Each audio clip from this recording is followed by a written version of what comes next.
Hello and welcome to Procedures for Reporting Abuse and Neglect. Today we're going to be talking a little more about what abuse is and how to report it. To be able to know that, we need to first be able to understand what abuse is. Now, from the state policies, it says that an abused juvenile means any juvenile less than 18 years of age whose parent, guardian, custodian, or caretaker inflicts or allows to be inflicted upon the juvenile a serious physical injury by other than accidental means, creates or allows to be created a substantial or serious physical injury to the juvenile by other than accidental means, uses or allows to be used upon the juvenile cruel or grossly inappropriate procedures or cruel and grossly inappropriate devices to modify behavior, commits, permits, or encourages the commission of a violation of the following laws by, with, or upon the juvenile: first-degree rape, rape of a child by an adult offender, second-degree rape, first-degree sexual offense with a child by an adult offender, second-degree sexual offense, sexual act by the custodian, crime against nature, incest, preparation of obscene photographs, slides, or motion pictures of the juvenile, employing or permitting the juvenile to assist in a violation of the obscenity laws, dissemination of obscene materials to the juvenile, displaying or disseminating material harmful to the juvenile, first and second degree sexual exploitation of the juvenile, promoting the prostitution of the juvenile, and taking indecent liberties with the juvenile. Also, creates or allows to be created serious emotional damage to the juvenile. Serious emotional damage is evidenced by the juvenile's severe anxiety, depression, withdrawal, or aggressive behaviors towards himself or others. And lastly, encourage, directs, and approves of delinquent acts involving moral turpitude committed by the juvenile. To fully understand the topic of abuse and neglect, we first need a few definitions. The first will be, what is a dependent juvenile? The state defines a dependent juvenile as a juvenile in need of assistance or placement because the juvenile has no parent, guardian, or custodian responsible for their care or supervision, or whose parent, guardian, or custodian is unable to provide the care or supervision and lacks the appropriate alternative child care arrangement. Next, what is a neglected juvenile? Well, it's defined as a juvenile who does not receive proper care, supervision, or discipline from his parent, guardian, custodian, or caretaker, or who has been abandoned, or who has not provided necessary medical care, who has not provided necessary remedial care, and who lives in an environment injurious to his health, and who has been placed for care or adoption in violation of law. In determining whether a juvenile is a neglected juvenile, it is relevant whether that the juvenile lives at home where another juvenile has died as a result for suspected abuse or neglect, or lives in a home where another juvenile has been suspected to abuse or neglect by an adult who regularly lives in that home. And lastly, a caretaker is defined as any person other than the parent, guardian, or custodian who has responsibility for the health and welfare of the juvenile in the residential setting. A person responsible for a juvenile's health and welfare means a step-parent, a foster parent, an adult member of the juvenile's household, an adult relative entrusted with the juvenile's care, any person, such as a house parent or cottage parent, who has a primary responsibility for supervising a juvenile's health and welfare in the residential child and care facility or the residential education facility, or any employee or volunteer of a division, institution, or school operated by the Department of Health and Human Services. It also means any person who has the responsibility for the care of the juvenile in a child care facility as defined in Article 7 of Chapter 110 of the General Statutes, and includes any person who has the approval of the care provider to assume responsibility for the juveniles under the care of the care provider. Now that you know what abuse is, we have a duty to report child abuse or neglect to the Department of Social or Human Services. Any person or institution that has cause to suspect that any child is abused, neglected, or dependent, or has died as a result of maltreatment, shall report the case of that child to the Director of the Department of Social Services, or DSS, in the county where the child resides. Please note that if you suspect abuse or neglect is happening, the report should be made immediately to better serve the child. It may be made orally, by telephone, or in writing, and this report shall include information as known to the person making it. So that includes the name and address of the child, the name and address of the child's parent, guardian, or caretaker, the age of the child, the names of any other children in the home, the present whereabouts of the child if they're not at home, and the nature and extent of any injury or condition resulting from abuse, neglect, or dependency, and any other information from the person making the report and the things that they believe might be helpful in an investigation. If the report is made orally or by telephone, the person making the report shall give his name, address, and telephone number. Refusal of the person making the report to give the name shall not prelude the Department's investigation of the alleged abuse, neglect, or dependency case. In the case of any report of abuse, the Director of the Department of Social Services, upon receipt of the report, may immediately provide the appropriate law enforcement agency with information on the nature of the report. The law enforcement agency may investigate the report, and upon request of the Director of the Department of Social Services, the law enforcement agency shall provide assistance with the investigation. Any person, including but not limited to social workers, professional care, foster care, residential, or institutional workers, who knows or has a reasonable cause to suspect that a child has been sexually abused shall immediately report such knowledge or suspicion to the department, regardless of whether such person knows or believes that the child has sustained any apparent injury as a result of such abuse. Upon receipt of any report of sexual abuse of a juvenile in a child care facility, the Department of Social Services shall notify the State Bureau of Investigation within 24 hours or the next workday. If sexual abuse is in a child care facility is not alleged in the initial report, but during the course of the assessment there is a reason to suspect that sexual abuse has occurred, the department shall immediately notify the State Bureau of Investigation.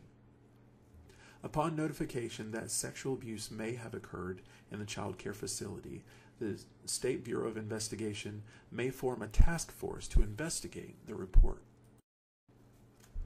The report shall include, to the extent known by the reporter, the name, address, and the age of the child, the name and the address of the person responsible for the care of the child, and the information the reporter has or suspects.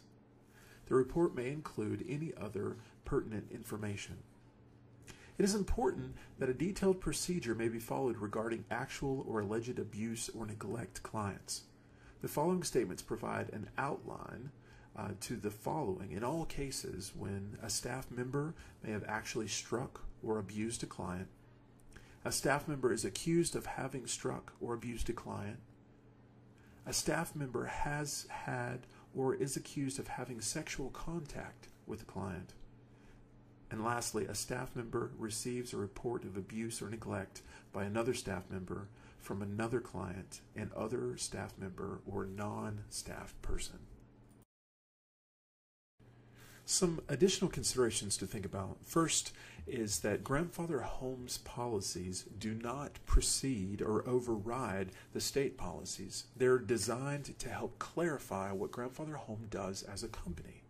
So when we look at any aggressive or offensive action, regardless of being provoked by the client, anything towards a client is considered child abuse or neglect. And this includes emotional, mental, psychological, and physical actions. And to be included in this are threats, sarcasm, unwarranted pressure to solve problems, separation from the group, degrading comments or remarks, withholding the opportunity to meet personal needs such as food, shelter, bodily functioning, and clothing.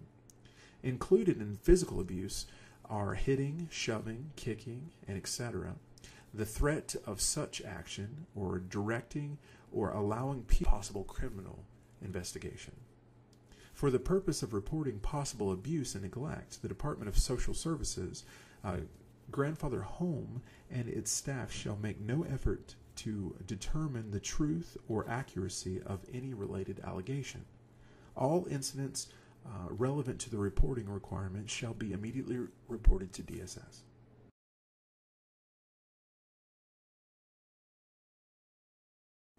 Procedure for reporting abuse and neglect within Grandfather Home for Children.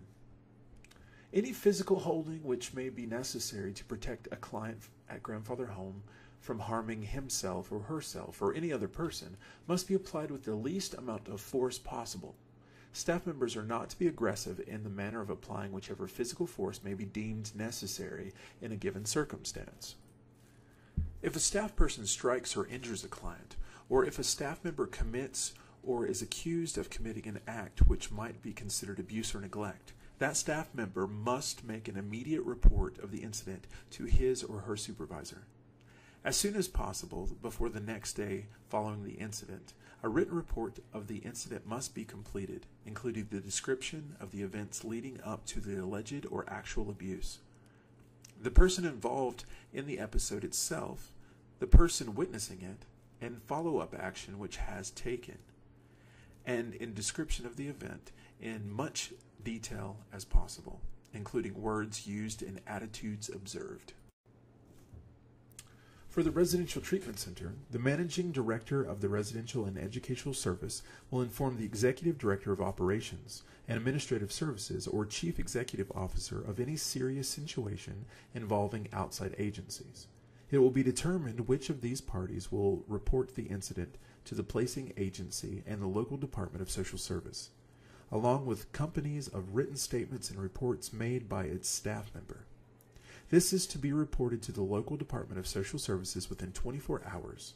Additionally, an interval investigation is initiated and reported to North Carolina Healthcare Personnel Registries, as required for licensing through the Department of Health and Human Services Division of the Health Service Regulation.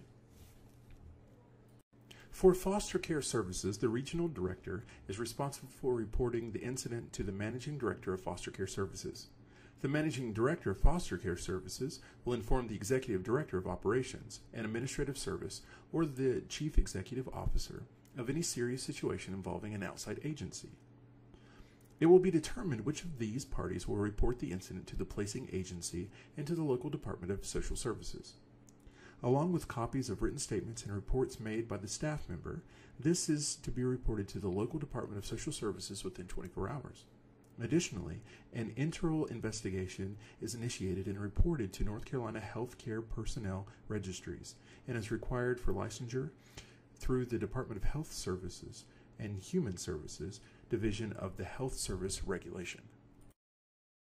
For clinical services, the clinical director is responsible for reporting the incident to the Executive Director of Operations and Administrative Services or Chief Executive Officer of any serious situation involving outside agencies. It will be determined which of these parties will report the incident to the placing agency and the local Department of Social Services, along with copies of written statements and reports made by the staff member. This is to be reported to the local Department of Social Services within 24 hours. Additionally, an internal investigation is initiated and reported to North Carolina Healthcare Personnel Registries, required for licensure through the Department of Health and Human Services Division of the Health Service Regulation. Also included in these reports mentioned above will be any description of disciplinary action taken by Grandfather Home for Children. In the event of alleged abuse or neglect by a staff member, alleged by either a staff member or a client in care, it is the responsibility of the person making the claim to report immediately to the immediate supervisor of the person allegedly committing the abuse. Then the supervisor must immediately report the information to the Managing Director of Residential and Education Services for staff members that are assigned to the Residential Treatment Center, Regional Director for staff assigned to foster care, the Clinical Director for staff assigned to clinical services, and the Executive Director of Operations and Administrative Services or Chief Executive Officer, if appropriate, director is unavailable. The local county Department of Social Services will be notified within 24 hours. Contact numbers for appropriate county departments of social services are included in manuals for all programs. The appropriate director, Executive Director of Operations and Administrative Services, and the Chief Executive Officer will then work in cooperation with the Department of Social Services in investigating the report. Any staff member who is directly confronted by a client with an accusation of abuse or neglect by the staff person should report that confrontation immediately to his or her supervisor. Quick action on the part of the accused staff member is necessary to avoid the tendency of the allegation to be embellished with other feelings. While the investigation is occurring and before findings are reported, the Chief Executive Officer may choose to move to protect the client or other clients by suspending the staff person with or without pay during the time period of the investigation. If the DSS Protective Services investigation or the North Carolina Healthcare Personnel Registry's investigation determined that no abuse or neglect or breach of policy has taken place, the accused staff member will be exonerated of the claim, and a copy of that letter noting the outcome of the Protected Service investigation will be filed in the staff member's personnel file. If it's determined that the report was malicious in nature, disciplinary action may be taken if deemed appropriate. If you have a doubt, know that any staff member can make a report of suspected abuse or neglect.